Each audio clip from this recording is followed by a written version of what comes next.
तुका सारिखे पूर्ण वैराग्य जाचे, वसिष्ठा परिज्ञान योगेश्वराचे.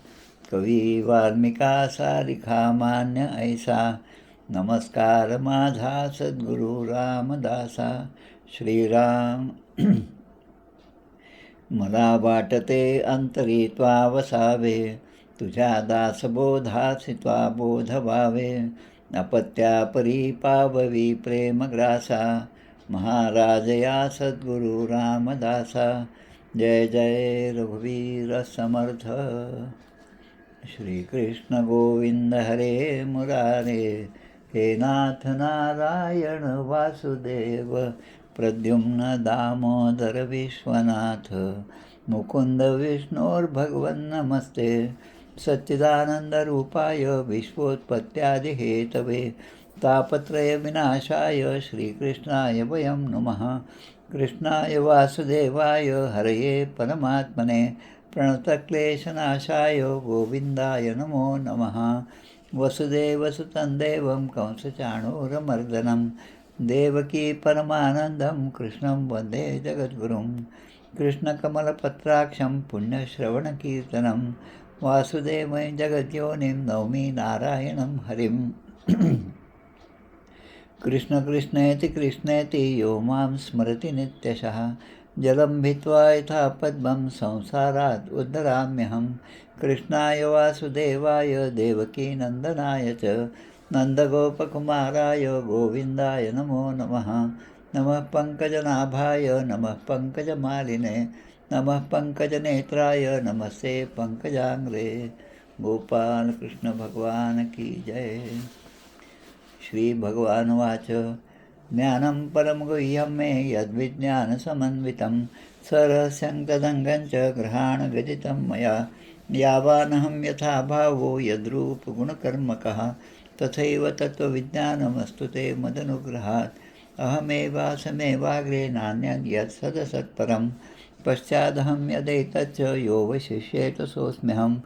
ऋतेऽर्थं यत् प्रतीयेत् न प्रतीयेच्चात्मनि, तद्विद्यादात्मनो मायां यथा भासो यथा तमः. यथा महान्ति भूतानि भूतेषु चावचेष्वनो, प्रविष्टान्यप्रविष्टानि तथा तेषु न तेष्वहम्. एतावदेव जिज्ञास्यं तत्त्वजिज्ञासुनात्मनः, अन्वयव्यतिरेकाभ्यां यत्स्यात् सर्वत्र सर्वदा. एतन्मतं समातिष्ठ परमेण समाधिना, भवान् कल्पविकल्पेषु न विमुह्यति कदाचित्. गोपाल कृष्ण भगवान की जय. दशमस्कंद उत्तरार्थ. जरासंध युद्ध, द्वारका निर्माण 50व्यात केले कथन, भस्म झाला कालयवन, मुचुकंद कथा 51. बलराम विवाह, द्वारका गमन, रुक्मिणीचे पत्र पावला श्रीकृष्ण, त्याचा अध्याय 52. रुक्मिणी हरण 53. लग्न श्रीकृष्ण रुक्मिणीचे, पराभव शिशुपाल रुक्मीचे, 54व्यात त्याचे केले निरूपण. प्रद्युम्न जन्म, वध 100चा, 55वा तयाचा. जांबवती सत्यभामा कृष्ण विवाहाचा, सेमंतकाचा 56वा. सेमंतक हरण शतजन्मोद्धार, फिरुनी द्वारकेशी आला अक्रूर, 57व्यात मधुर कथा तयाचे. श्रीकृष्णाच्या अन्न स्त्रिया, 58वा सांगे तया, 16 सहस्र 100 जाया, 59व्यात कृष्णासी. श्रीकृष्ण रुक्मिणी संवाद 60वा, अनिरुद्ध विवाह 61वा, रुक्मी वध पुत्रयोग 12वा, श्रीकृष्णाचा निवेदिला. उषा अनिरुद्ध मिलन 62, कृष्ण बाणासुर युद्ध 63, नृगराज कथा 64, 65 बलराम व्रजयात्रा, पौंड्रक काशीराजोद्धार 66, विविधोद्धार 67, बलराम कोप सांब विवाह 68 वर्णिला श्रवणीय. कृष्ण ग्रहचर्या नारद पाही 69व्यात कथाही. 70व्यात श्रीकृष्णाकडे येई दूत कैदी राजांचा. 71 श्रीकृष्ण इंद्रप्रस्थ गमन, 72 जरासंधोद्धार राजसूय यज्ञ, 73 सोडी राजबंदिवान, आला श्रीकृष्ण इंद्रप्रस्था. 74व्यात दुर्योधन यज्ञात पावला अपमान, 75व्यात यज्ञ संपूर्ण राजसूय निवेदिला. शाल्व यादव युद्ध 76, शाल्वोद्धार 77, दंतवक्त्र विदुरथोद्धार 78, बलराम हस्ते सूतवध. बलवलोद्धार बलराम यात्रा 79 सविस्तरा. सुदाम श्रीकृष्ण भेट मधुरा 80 वर्णिली. सुदाम्याची ऐश्वर्यप्राप्ती 81 कथाती. श्रीकृष्ण बलराम गोप गोपी भेटी 82. श्रीकृष्ण पट्टराण्यांशी द्रौपदी भेटली 83. वसुदेव यज्ञोत्सव 84. ज्ञानमाता पित्याशी 85. सुभद्रा हरण मिथिलेत कृष्ण. जनक श्रुतदेवाशी दे दर्शन. एकदा अनेक रूप धारण 86. वेदस्तुती 87. शिवसंकटमोचन 88. भृगुद्वारा त्रिदेव परीक्षेशी 89 वर्णिले. मृत विप्र बालकाशी 89 आणि ऋषिकेशी निवेदिले 90. श्रीकृष्ण लीला विहार. गोपाल कृष्ण भगवान की जय. जय जय रघुवीर समर्थ. श्रीराम जय राम.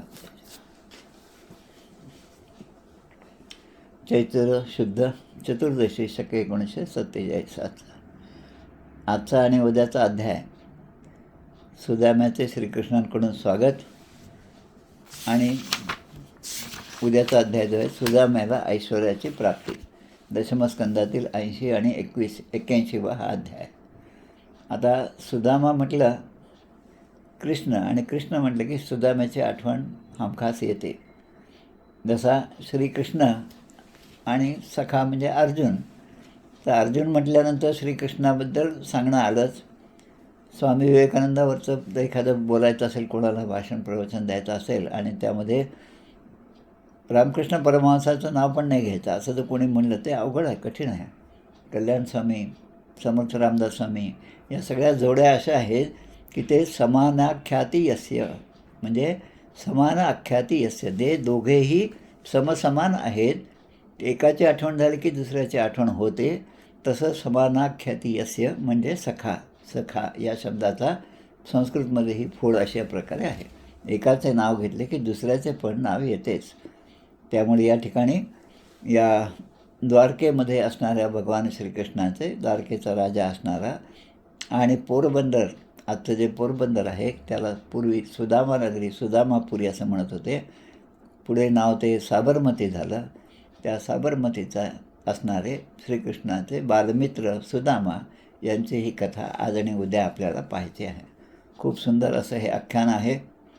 आता मित्र कसा असतो याचं एक छोटंसं उदाहरण मी सांगतो, माझा अनुभव म्हणून सांगतो.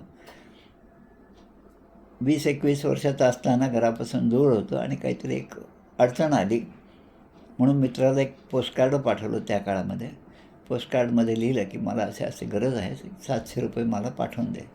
त्या मित्राने ताबडतोब ते पोस्टकार्ड पाहून मला 700 रुपये पाठवले. माझी अडचण दूर झाली. आता ते पैसे मला त्याला परत करायचे म्हणून मी एक पत्र पाठवलं आणि म्हटलं हे पैसे तुझे कधी पाठवू, केव्हा पाठवू. आणि तो मित्र माझा जुना मित्र आहे, गुजरातमधला आहे तो. तर त्याचं मला उत्तर आलं की पैसे काही मला पाठवू नकोस, पण असं कोणीही अडचणत असेल तर त्याची मदत करणं हेच तुझं काम आहे आणि तू त्यांना मदत केली की माझे पैसे मला मिळाले असं त्याने सांगितलं. आता त्या काळामध्ये तो मित्र म्हणून या सगळ्या गोष्टी सहजपणे आपण लक्षात ठेवल्या. पण आता लक्षात येतं की सुदाम्याचं आणि श्रीकृष्णाचं जे नातं होतं ते अशा प्रकारचं होतं. असे अनेक प्रसंग आपल्याही जीवनामध्ये येतात. कठीण काळ असताना जो आपल्याला मदत करतो तोच खरा मित्र असं आपण म्हणतो देखील. तसं या ठिकाणी द्वारका आणि हे साबरमती या दोघांचं नातं कसं होतं हे या अध्यायामध्ये आपल्याला पाहायचं आहे. आपण या श्रीमद भागवताच्या सुरुवातीला पुराणातील महात्म्य जे आहे ते पाहिलं. श्रीमद भागवताचं महात्म्य त्यामध्ये एक श्लोक होता, सकल भुवनमध्ये निर्धनास्तेपि धन्या निवसती हृदयेषां श्रीहरेर भक्तिरेका हरिरपि निजलोकं सर्वताथो विहाय प्रविशती हृदये तेषां भक्तिसूत्रोपनद्धा. या जगामध्ये निर्धन जो आहे तो पण धन्य आहे, कारण त्याच्यामध्ये सकल भुवनामध्ये निद्रनास तेपि धन्य. निर्धन आहे तोसुद्धा धन्य आहे, तोसुद्धा मोठा आहे. तो निर्धन आहे पैशाने म्हणून तो काही कनिष्ठ आहे, तो हलक्या दर्जाचा असं नाही. कारण निवसती हृदयेषां श्रीहरेर भक्तिरेका. भक्तीच्या रूपाने भगवंताचा ज्याच्या हृदयामध्ये निवास आहे तो खरंच श्रीमंत आहे. आणि निज हरिरपी निजलोकम सर्वथा तो विहाय. तो प्रत्यक्ष भगवंत या सगळ्या तिन्ही लोकांमध्ये कुठेही नसेल, पण त्याच्या हृदयामध्ये मात्र नेहमीसाठीच असतो. तसंच या ठिकाणी सुदामा जो आहे तो भगवंताचा भक्त आहे आणि या दोन्ही अध्यायामध्ये सुदामा असं नावसुद्धा आलेलं नाही. श्रीमद भागवतामध्ये सुदामा म्हणा किंवा राधा म्हणा ही नावं आलेली नाहीत, एवढं मात्र खरं आहे. आता सुदाम्याच्याबद्दल तर सांगतात या ठिकाणी परीक्षित राजा प्रश्न विचारत आहे आणि शुकदेव त्यांना उत्तर देत आहेत. राजा म्हणतात, भगवन् यानी चान्यानी मुकुंदस्य महात्मनः वीर्यान्य अनंत वीर्यस्य श्रोतुम इच्छामहे प्रभो. अनंत शक्ती असणाऱ्या भगवान श्रीकृष्णांच्या ज्या ज्या लीला आहेत त्या तुम्ही आत्तापर्यंत मला पुष्कळ सांगितल्या, पण अजूनही माझं मन भरलेलं नाही. म्हणजे भगवंताच्या लीला गुणांचं श्रवण करताना आता पुरे झालं असं माणूस म्हणत नाही, म्हणजे त्याच्यामध्ये भक्तीचा उदय झालेला आहे. ती भक्ती अधिकाधिक दृढ झाली म्हणजे त्याच्या हृदयामध्ये निवसती हृदयेषाम भक्तीर एको, त्या ठिकाणी भगवंताचा वास असतो. आणि मग ते विचारतात की आता असं तुम्ही मला कथानक सांगा की जो आता विषय बाणांनी दुःखी झालेला आहे.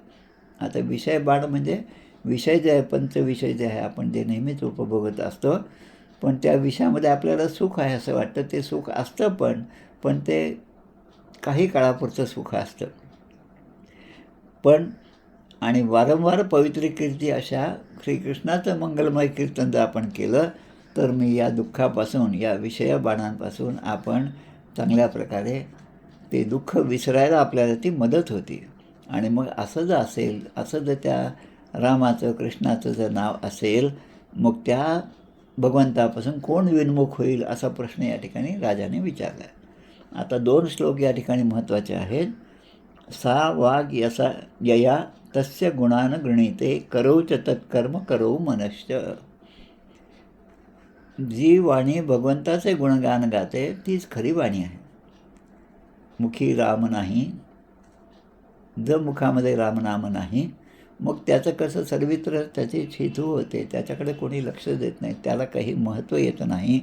पण सारखं त्याचं बोलणं जर स्वार्थामुळे असेल तर लोकसुद्धा त्याच्यापासून दूर जातात. पण भगवंताचे गुणगान करणारी जर वाणी असेल तर त्याला बरोबर श्रोतासुद्धा त्याच प्रतीचा मिळतो आणि मग ते सगळे म्हणून भगवंताच्या गुणाचं संकीर्तन करतात. आणि तेच हात खरे हात आहेत जे चराचरामध्ये निवास करणाऱ्या भगवंताचे स्मरण करतात. ते मनसुद्धा असं आहे की ते मनसुद्धा नेहमी भगवंताचं चिंतन करतं. दिसायला जरी आपण तो जो माणूस आहे, तो जो जीव आहे, तो जर सगळीकडे सृष्टीमध्ये पाहत आहे, सगळ्या गोष्टींकडे पाहत आहे, पण त्याला पाहत असताना जे दिसतं ते दिसत नाही, पण त्याच्या पलीकडे असणारा भगवंताचा अंश दिसतो. ते खरं मन आहे. आणि जे भगवंताच्या कथेचं श्रवण करतात तेच खरे श्रवण आहे, ते खरे कान आहेत. म्हणून आनो भद्रा कृण्वंतो. आपल्या ऋग्वेदामध्ये एक ऋच आहे, आनो भद्रा कृण्वंतो, म्हणजे चारी बाजूनी माझ्याकडे सगळं काय म्हणतं त्याला, चांगल्या चांगल्या प्रकारचे गुणांनी युक्त असं श्रवण माझ्याकडून घडलं पाहिजे. मागे आपण राजाचं उदाहरण पाहिलं आहे. त्या राजाने, पृथ्वीराजाने 1000 कान मागितले. 10,000, 1,000 पण नाही, काकूने सांगितलं 10,000 म्हणजे का 10,000.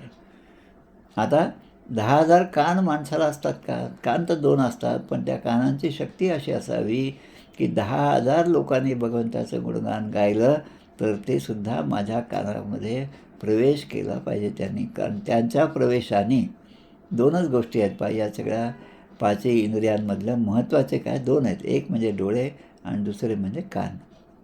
कानाने श्रवण होतं आणि डोळ्याने आपण पाहतो. आणि म्हणून ते म्हणतात की ह्या म्हणजे वाणी कोणती खरी, हात कोणते, मन कोणतं आणि कान कोणते. पुढे म्हणतात, जो या चराचराला त्या भगवंताची प्रतिमा आहे असं समजून नमस्कार करतो तेच मस्तक धन्य आहे. आमच्या ओळखीचे एक आहेत, PKUमध्ये आहेत, आता सध्या प्राध्यापक आहेत, सांगायला काही हरकत नाही, नितीन राऊत म्हणून आहेत. त्यांना एक सवय होती, त्यांच्याबरोबर अनेक ठिकाणी प्रवास केला, माझ्यापेक्षा लहान आहेत, विद्यार्थी आहेत. त्याला एक सवय आहे की कुठेही गेलं, कुठेही मंदिर दिसलं, मंदिराचं शिखर कडं जरी दिसलं तरी प्रवासामध्ये असताना तो डोळे मिटून दोन्ही हाताने त्याला नमस्कार करायचे. पुढे पुढे भागवतामध्ये ही गोष्ट आलेली आहे की सगळ्या ठिकाणी तोच भगवंत आहे, मग त्याला नमस्कार करणं हे भक्ताचं काम आहे. तर हेच या ठिकाणी दिलं आहे. चराचरामध्ये जगताला त्याची प्रतिमा समजून जो नमस्कार करतो ते मस्तक धन्य आहे. आणि सगळीकडे त्याच्याच रूपाचे ज्याला दर्शन होते तेच खरे नेत्र आहे. मग हे चांगलं नाही, हे वाईट नाही, मी पाहिल्याबरोबर ओळखलं की हा दुष्ट माणूस आहे, असा जो आपल्या दृष्टीमध्ये भेदभाव असतो तो भेदभाव जाणं म्हणजे खऱ्या भक्ताचं लक्षण आहे. आणि शरीराचे जे अवयव भगवंत आणि त्यांच्या भक्तांच्या चरणोदकांचे नित्यसेवन करतात तेच खरे अवयव आहेत. अशा प्रकारे राजाने अनेक प्रश्न विचारले. तेव्हा शुकदेव आता एक कथा सांगायला सुरुवात करतात. शुकदेव म्हणतात, कृष्णस्य आसीत सखा कश्चित ब्राह्मणो ब्रह्मवित्तमः विरक्त इंद्रियार्थेषु प्रशांतात्मा जितेंद्रिय. सुदामा नावाचा जो मित्र आहे भगवंताचा, त्याचं गुणगान आता शुकदेव करत आहेत. कृष्णस्य आसीत, आसीत म्हणजे होता पूर्वी. कृष्णाचा एक सखा होता. सखाचा अर्थ आपण पाहिला, समानाख्याती यस्य, तो सखा. आणि कश्चित ब्राह्मणो, तो ब्राह्मण होता मुळामध्ये. आणि ब्रह्मवित्तमः, ब्राह्मण म्हणजे जानाति ब्रह्मम इति ब्राह्मण, तो ब्राह्मण आहे आणि तो ब्रह्म जाणणारा आहे, हे त्याचं विशेषण त्या ब्राह्मणाचं. आणि विरक्त आहे म्हणजे कुठल्याही गोष्टीची हाव नाही, कुठल्याही गोष्टीची मनामध्ये इच्छा नाही, मला हे मिळालं पाहिजे, ते मिळालं पाहिजे, आणि मला हे मिळालं ते बरोबर नाही, ते चांगलं नाही, असं पण भेदभाव ज्याच्या ठिकाणी नाही. प्रत्येक गोष्टीपासून तो विरक्त आहे. आणि इंद्रियार्थेषु, प्रत्येक इंद्रियाकडे पाहताना इंद्रियाची हाव जी आहे ती भगवंताच्या प्राप्तीसाठीच आहे आणि विषयासाठी नाही, हे त्याच्या मनामध्ये पक्का आहे. आणि मग असा जो असेल त्याला प्रशांतात्मा आणि जितेंद्रिय हे विशेषणं लागू पडतात. आता यदृच्छया चोपपन्नेन वर्तमानो गृहस्थाश्रमी तस्य भार्या कुचैलस्य क्षुत्क्षामा च तथा विधी. आता त्याचं घरचं संबंध सांगतात. गृहस्थाश्रमी आहे, त्याला पत्नीसुद्धा आहे आणि दोघांचा संसार सुखारी चांगल्या प्रकारे सुरू आहे. आता हा संसार सुरू असताना प्रारब्धानुसार जे काही मिळेल त्यामध्ये ते दोघे संतुष्ट आहेत.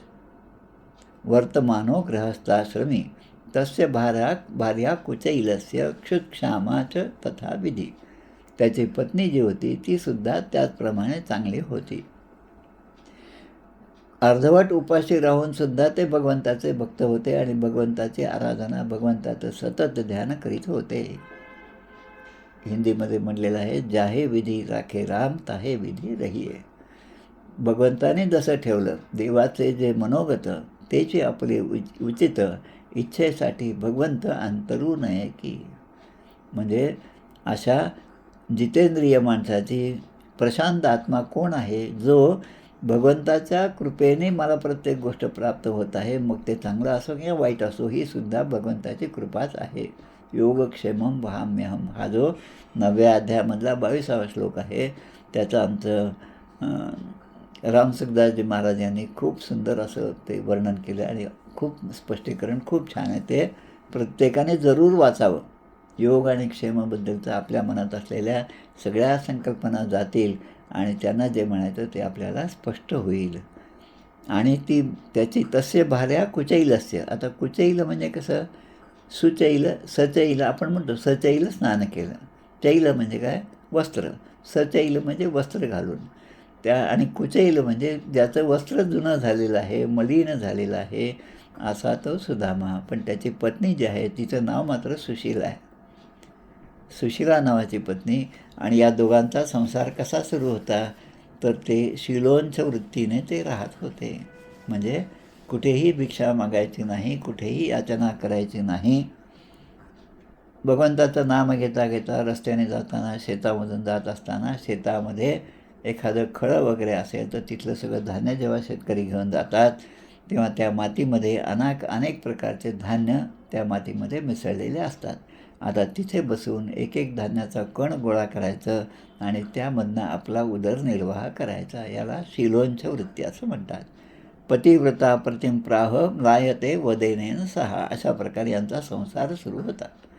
मुलंसुद्धा होते आणि आईवडिलांच्या परिस्थितीमध्ये मुलांनासुद्धा हाल अपेष्टा सहन कराव्या लागल्या.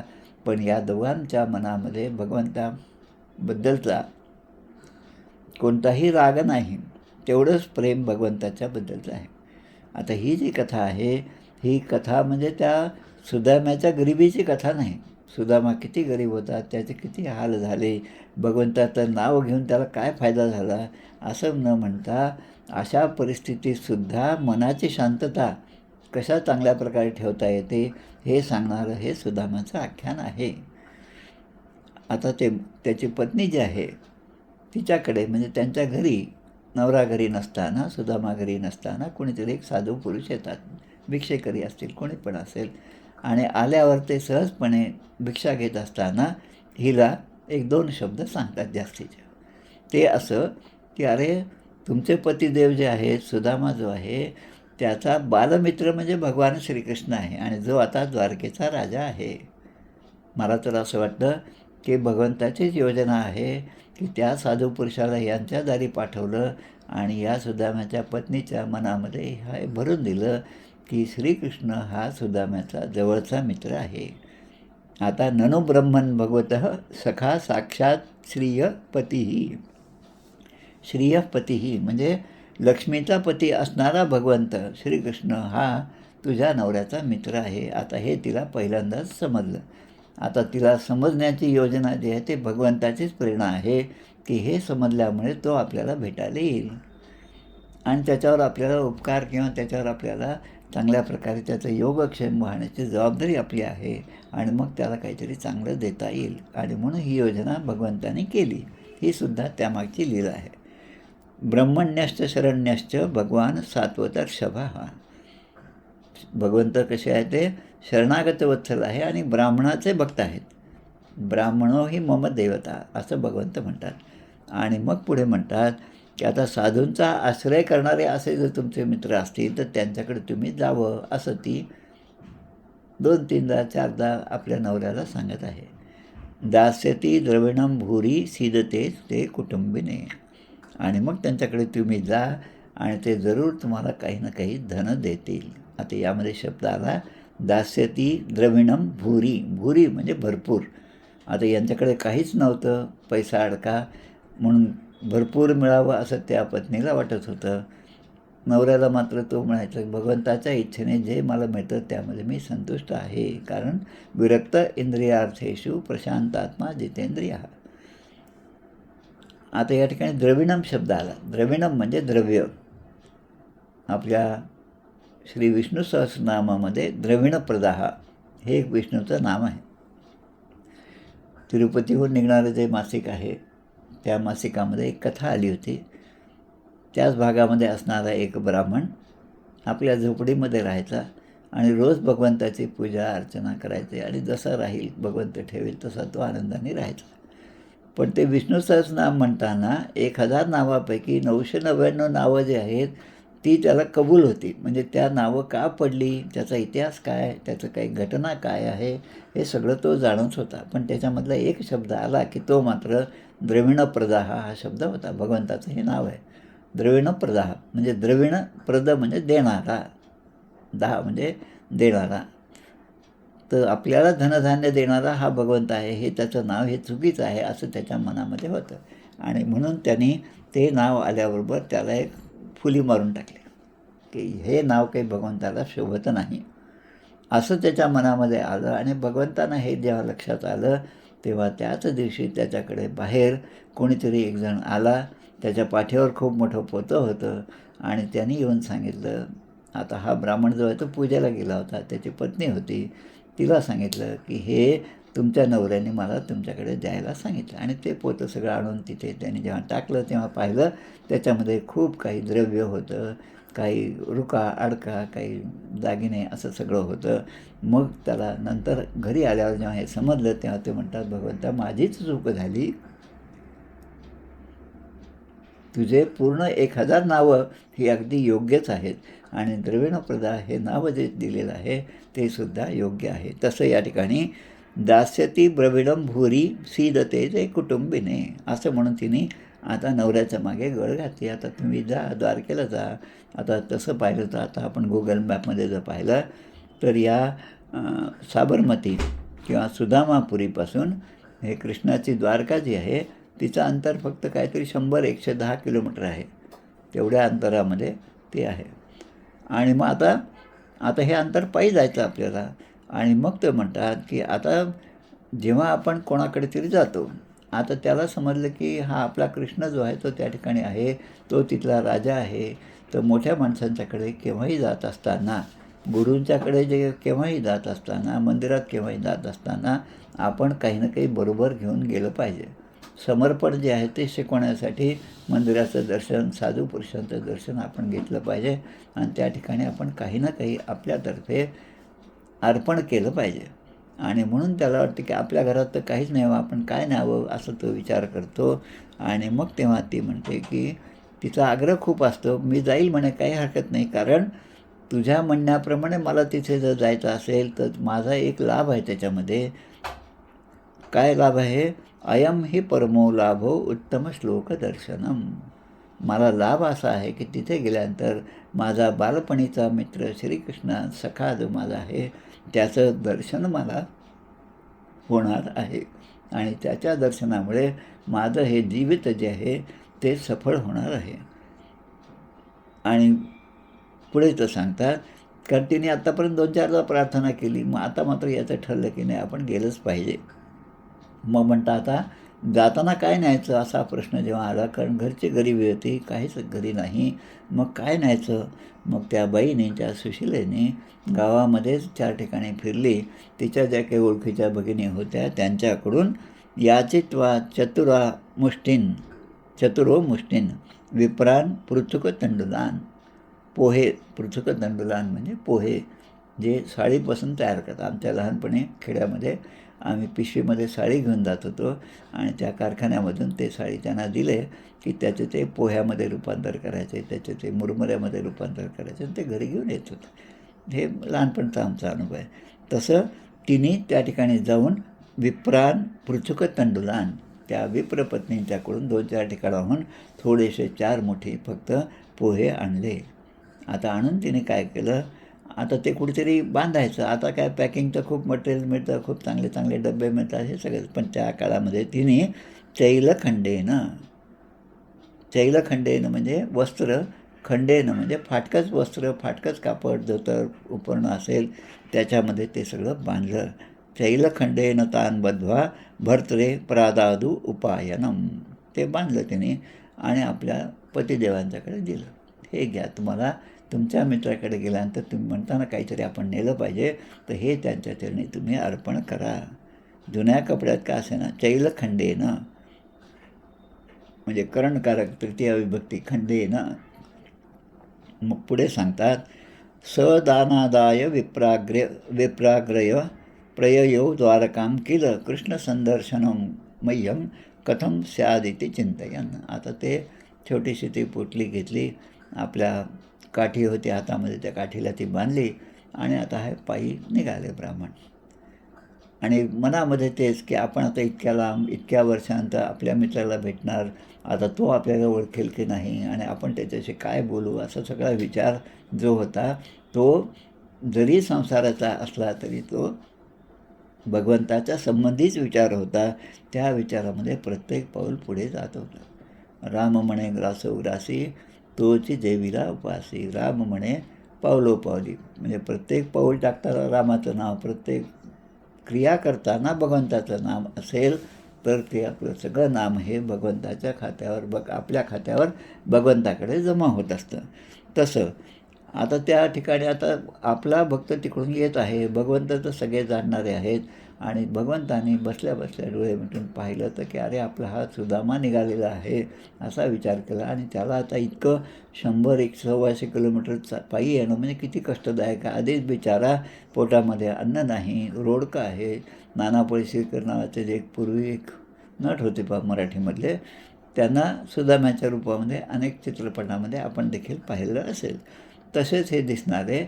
आणि भगवंत विचार करता की याला आता खरं शारीरिक कष्ट होऊ नयेत, आणि त्यासाठी थकल्यानंतर एके दिवशी त्या ब्राह्मणाला म्हणजे त्या सुदाम्यांना एका झाडाखाली झोप आली थकल्यामुळे. आता तेवढ्यामध्ये भगवंताची माया त्या ठिकाणी काम करून गेली. भगवंताच्या भक्तांनी, भगवंताच्या शिष्यांनी, भगवंताच्या सेवकांनी किंवा त्यांनी त्या मायेने त्या सुदाम्यांना तिथून उचललं आणि आपल्या द्वारकेच्या प्रांगणामध्ये किंवा द्वारकेच्या भोवती एका झाडाखाली आणून त्यांना तिथे सोडलं. आता झोपी गेलेले सुदामा जेव्हा जागे झाले तेव्हा ते पाहतात की अरे इथे तर मोठं नगर आहे, मग एवढं मोठं अंतर आपण केव्हा पार केलं, त्याला काही समजलंच नाही.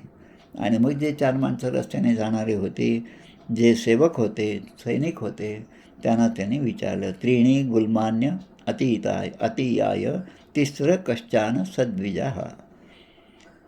3 चौक्या आणि 3 मोठमोठे चौक पार करून जिथे जाणं अवघड आहे अशा ठिकाणी भगवंताच्या निवासस्थानाच्या जवळ ते जाऊन पोहोचले. आता या ब्राह्मणाने तिथल्या सैनिकांना विचारलं, अरे बाबा हे कोणतं गाव आहे?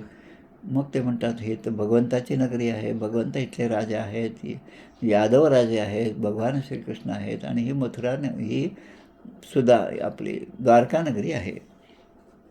आणि मग तुम्ही कोण असं त्यांनी जेव्हा विचारलं तेव्हा ते सांगतात की हे मी आणि भगवान श्रीकृष्ण आम्ही बालपणीचे मित्र आहोत. आता ते जे सैनिक होते ते सुद्धा याच्याकडे पाहून हसायला लागले.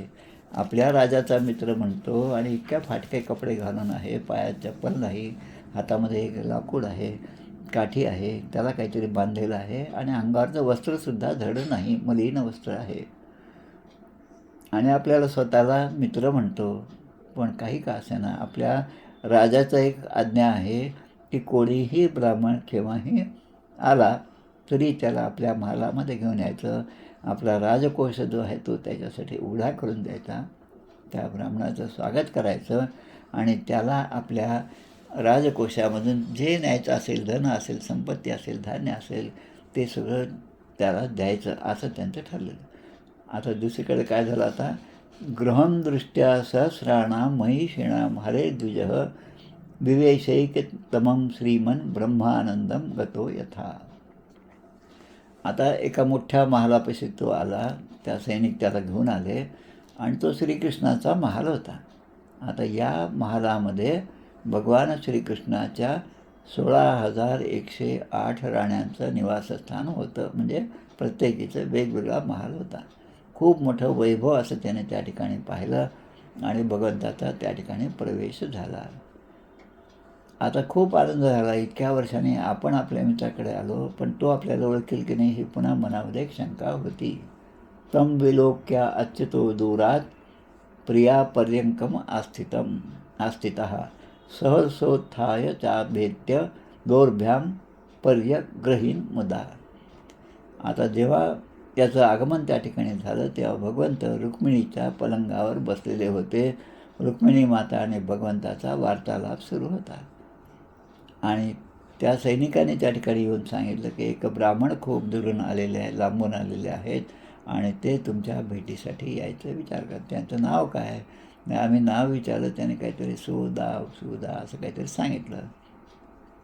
भगवंताच्या लक्षात आलं हा आपला बालमित्र सुदामाच आहे. सख्युः प्रियस्य विप्रशेर अंगसंगाती निवृत्तः प्रीतो विमंचद बिंदून नेत्राभ्याम पुष्करे क्षणः.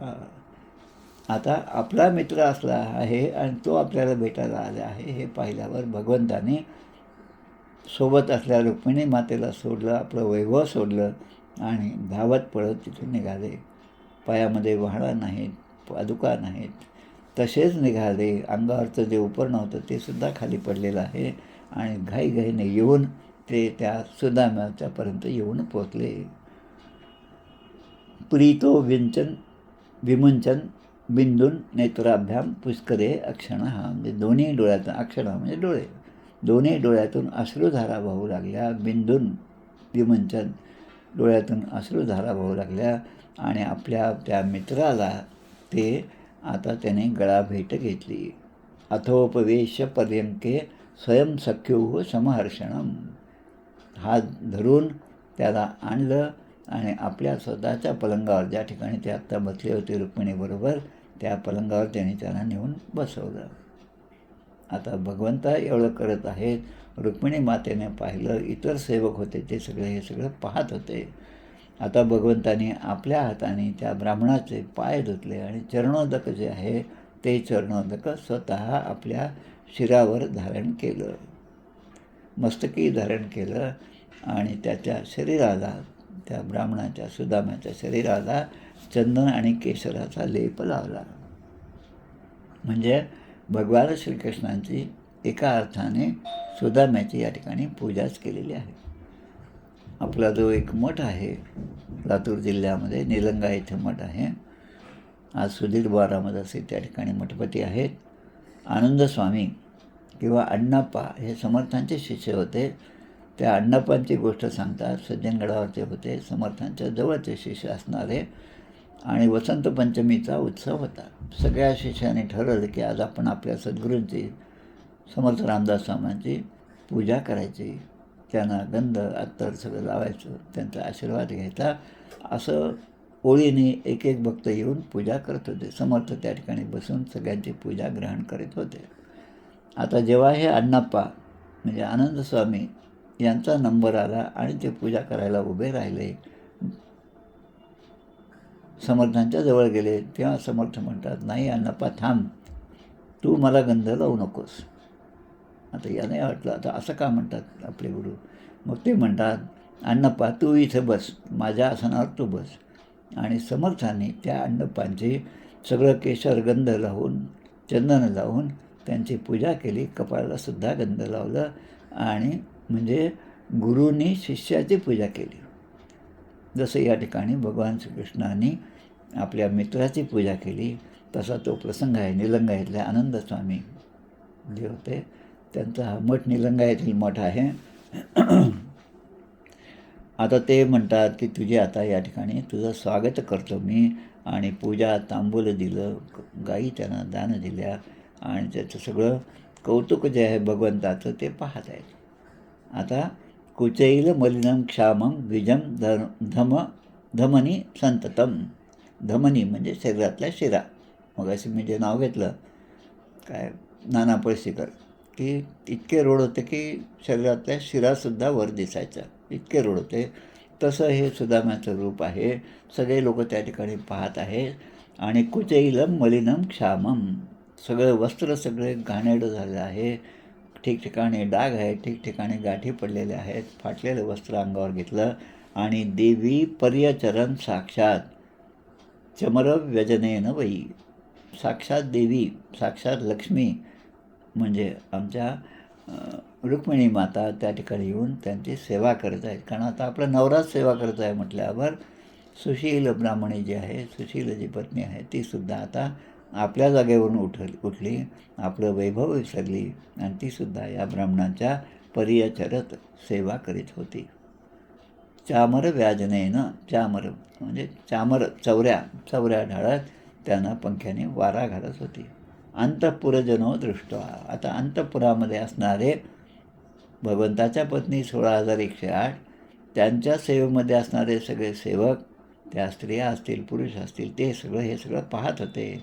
कृष्णेना अमल कीर्तीला, कृष्णाची अमल कीर्ती, अमल म्हणजे बलरहित कीर्ती ते पाहत होते. विस्मितो अभूतभी प्रीत्या अवधूतम सभाजितम. आता मलिन अंगाच्या त्या ब्राह्मणाची पूजा भगवंत करत आहेत हे पाहून सगळ्यांना परम आश्चर्य वाटलं. किमेन कृतं पुण्यम अवधूतेन भिक्षुणा श्रियाहीनेन लोकेस्मिन गर्हितेनाधमयेन च. त्या म्हणू लागल्या की असा निर्धन, निंदनीय, अंगावर जड वस्त्र नसणारा या कश्चित भिकाऱ्यासारख्या दिसणाऱ्या अशा या ब्राह्मणाने कोणतं पुण्य केलं असेल की ज्यामुळे या त्रैलोक्याचे गुरु, ज्यांना कृष्णम वंदे जगद्गुरुम असं जो पदवी प्राप्त झाली, असा जो मान मिळत आहे, त्या भगवान श्रीकृष्णांनी याचा आदर सत्कार केला. खाली बसून त्या तांबणामध्ये यांचे पाय घेऊन ते पाय स्वच्छ धुवून दिले आणि पुसून दिले आणि एवढी सगळी सेवा केली.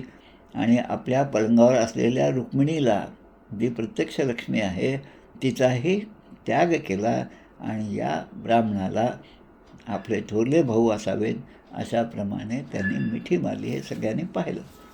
आता यानंतर भगवान श्रीकृष्ण आणि तो ब्राह्मण या दोघांचा दिवसभर चांगला वार्तालाप झाला. गुरुकुलामध्ये असतानाचे दिवस आठवले. आपण तेव्हा असे होतो, तसे होतो, सांदीपनी ऋषींच्या आश्रमात होतो. उज्जैनच्या जवळ असणारा सांदीपनीचा आश्रम जवळपास 50-55 वर्षापूर्वी मी तिथे गेलो होतो, दर्शन घेतलं. त्या ठिकाणी मी इंदोरला 1-2 वर्ष तिथल्या विद्यापीठातसुद्धा होतो प्राध्यापक म्हणून. त्यावेळेस दर्शन घेतलं.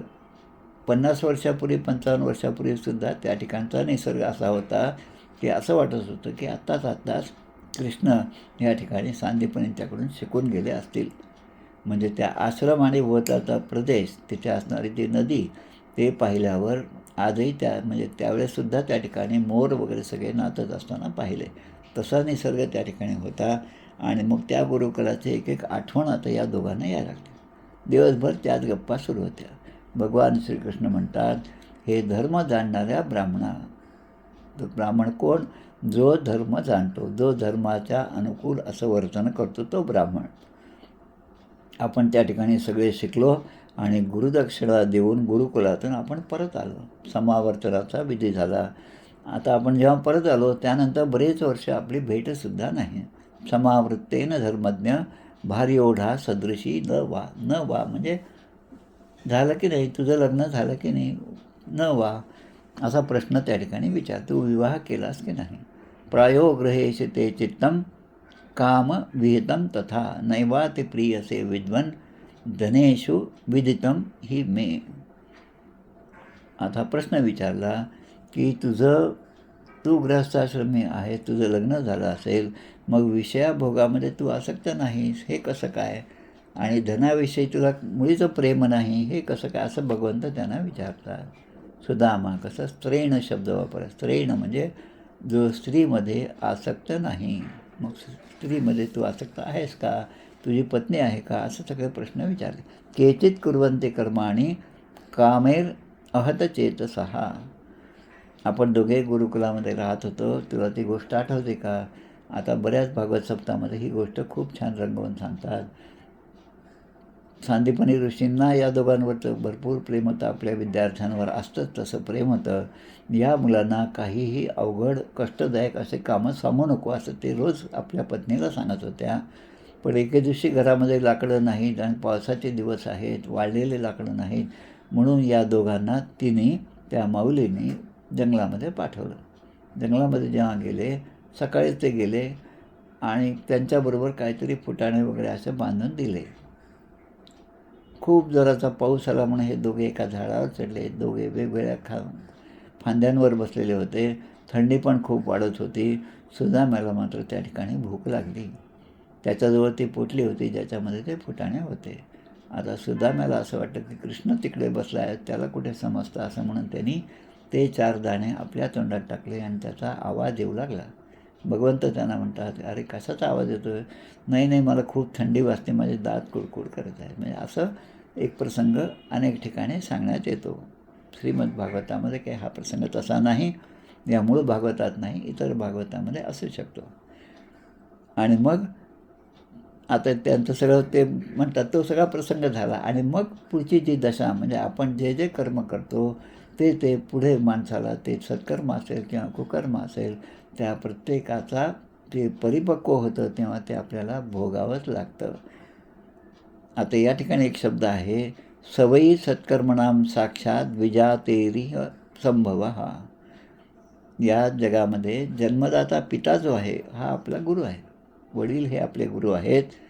पुढे जेव्हा मुलाची मुंज होती तेव्हा मुंजीमध्ये गायत्री मंत्राचा उपदेश जो आहे ते वडील आपल्या मुलाच्या कानामध्ये करतात आणि त्यामुळे ते आपले आता दुसरे गुरु. त्यामुळे द्विज असा शब्द त्या ठिकाणी प्राप्त होतं बटूला. आणि तो द्विजसुद्धा माझ्यासारखाच आहे. नंतर मग ज्ञानोपदेश म्हणजे मोक्षप्राप्तीसाठी एखाद्या संप्रदायाची दीक्षा घेतली तर मग ते सुद्धा आपले गुरुच आहेत.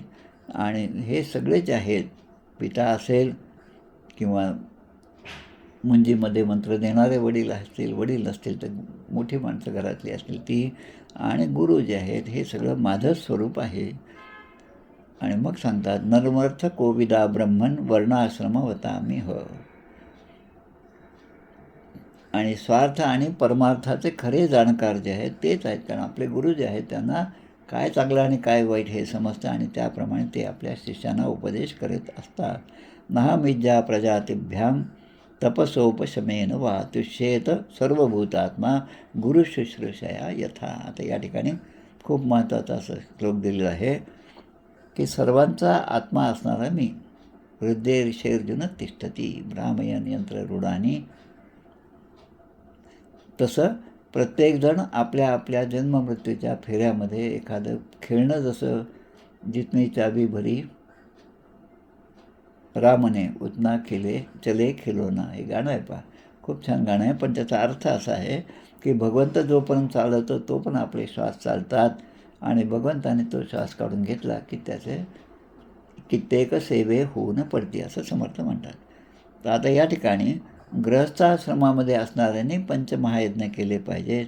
ते पंचमहायज्ञ करणारा असेल किंवा ब्रह्मचार्याने आपल्या धर्माप्रमाणे आचरण केलं पाहिजे आणि तो करत असेल, वेदाध्ययन करणारे अनेक जण असतात ते सुद्धा करत असतील, वानप्रस्थाश्रमामध्ये तपश्चर्या करून जंगलामध्ये सगळ्या घरादाराचा त्याग करून राहणारे असतील, त्या सगळ्यांनी जरी एवढं सगळं केलं, संन्यास धर्म ज्यांचा आहे ते संन्यासी असले, सगळं त्याग केलं, सर्व त्याग केला, पण या सर्वांमुळे सुद्धा मी प्राप्त होत नाही, असं भगवंताने एका श्लोकात इथं सांगितलं. आणि मग कशामुळे प्राप्त होतो की सद्गुरूंची सेवा केल्यानेच मी प्राप्त होतो. आणि ही गोष्ट तुझ्या लक्षात आहे का? कारण आपण त्या दिवशी गुरुपत्नीकडे लाकडे आणायला गेलो होतो, जंगलात पाठवले. प्रविष्ठानाम महारण्यम अपरतो सुमहद द्विज वात वर्षम अभूती तीव्रम निष्ठुरा स्नतई नवहा.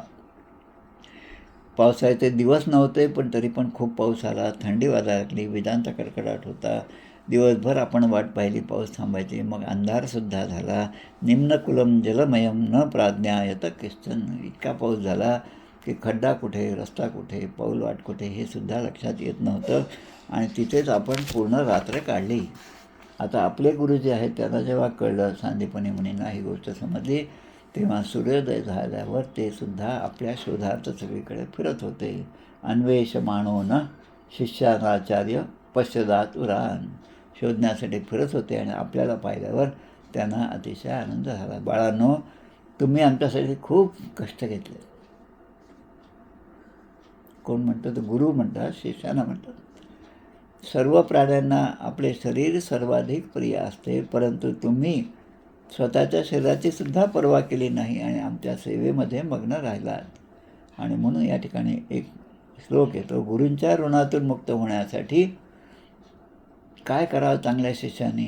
सत्शिष्य लक्षणं नावाचा समास आपल्याकडे आहे. दशक 5 समास 3, जवळपास 104-102 ओव्यांचा तो समास आहे की विशुद्ध भावनेने आपलं जे आहे ते सर्वस्व गुरुचरणी अर्पण केलं पाहिजे. एवढेच काय, शरीरसुद्धा गुरुदेवांच्या सेवेसाठी समर्पण केलं पाहिजे.